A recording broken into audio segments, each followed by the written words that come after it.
Well, it's the start of a busy week for stargazers. Tonight, you'll be treated to something special if you can escape the clouds. A partial moon eclipse is expected.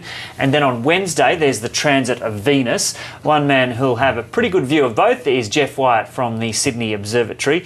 Geoff, thanks for coming in. You must be in astronomer heaven this week with what's going on. Well, we are, but we're also a little worried about the weather. But if the weather is clear, tonight will be a great view of the moon.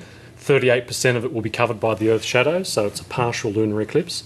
And then on Wednesday, of course, we've got the transit of Venus, which we're very excited about. Okay, we'll get to the big one in a moment. Just go into a little bit more detail about exactly what's happening tonight. So it's the Earth passing between the Sun and the Moon. Yeah, it's an example of a syzygy. So we've got three objects lining up. Pretty much the Earth is piggy in the middle between the Sun and the Moon. And we're going to block the direct sunlight passing onto the moon. So we're going to see, if you like, the Earth's shadow drift across and cover 38% of it, and that will start at 7:59 Eastern Standard Time tonight. Are there better places to see this than Australia, or does Australia get a pretty good view of it? No, it's pretty much anywhere that you can see the moon above the horizon, you're in for a great view. Okay, and no place in Australia that's particularly good?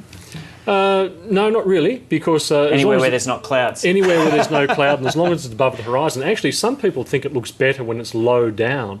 So you've got some other objects in the foreground. That gives you the very much intriguing illusion that it looks so much bigger.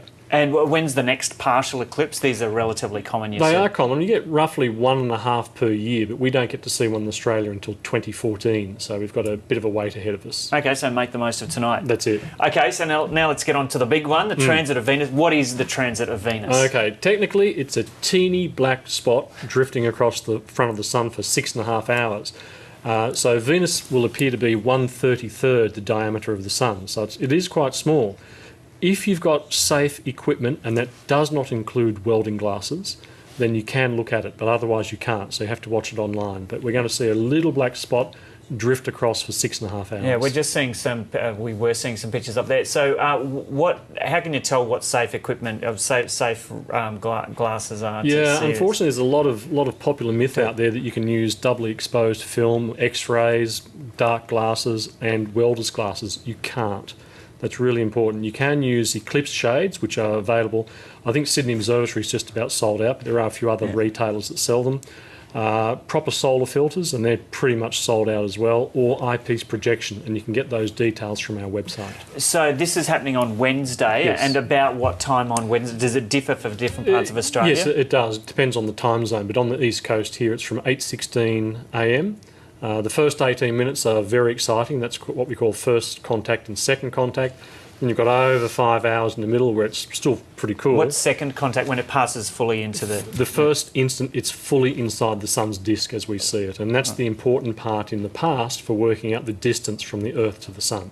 Okay, and how does that work? Well, I've heard about the James Cook connection. Can you just go into a bit of detail about that? Yeah, well, who would have thought that trigonometry we all learnt at school actually does have a use? But basically, if you look at a right-angled triangle and measure some angles and your position on the surface of the Earth and do the observation from different locations, then with a bit of trigonometry you can actually work out the distance from the Earth to the Sun. Sure. Easy to go to our website, and it's all explained there for you, and there's an interactive where you can have a practice as well. What was the James Cook connection? How did he use this? Yeah, well, okay, there's two very important things. Edmund Halley, that everyone's heard of course, for Comet Halley, worked out that if you observed this transit of Venus from different locations and timed it, you could, using trigonometry and Kepler's laws, work out the distance from the Earth to the Sun, and therefore the size of the solar system. Everybody knew the ratio of the orbits of the different planets, but not the size of any of them. So he said, look, you've got to go and observe the next one in 1761 and then 1769. With safe viewing equipment. Well, they probably weren't as safe. What did they have for safe viewing equipment back in? Very long focal length telescopes, and they also used, unfortunately, smoked glass and other things, which is, of course, not what to do these days.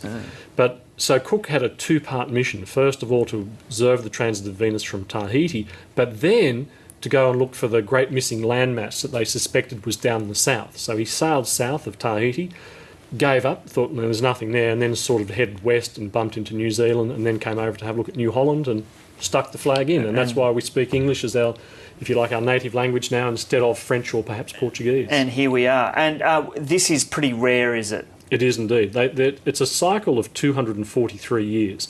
So there's 4 every 243 years, but they come 8 years apart. So the last one was 2004. Then we've got this Wednesday. Please, if the weather cooperates, we'll see it. You'll just go driving for 10 hours somewhere where there'll be no clouds. No, we've got quite a few people coming to the observatory, so we're desperately trying to sort things out there. But if you miss this one, you've got to wait until 2117. Well, you better have some buses ready for those people going to the Sydney Observatory, because you'll have some pretty unhappy campers if they don't get to see it. Well, we hope to take a live feed. We've got a partner on Lord Howe Island. Yep. The Australian National Maritime Museum has sent the Endeavour and one of our astronomers over there. So they're going to try and take a live feed, which will go back to the Maritime Museum, and we'll get a copy of that as well, we hope. Okay, Geoff Wyatt, great talking to you. Good luck with tonight, first off. I hope there's no cloud, and no cloud on Wednesday as well for that transit of Venus. Thanks very much. Cheers.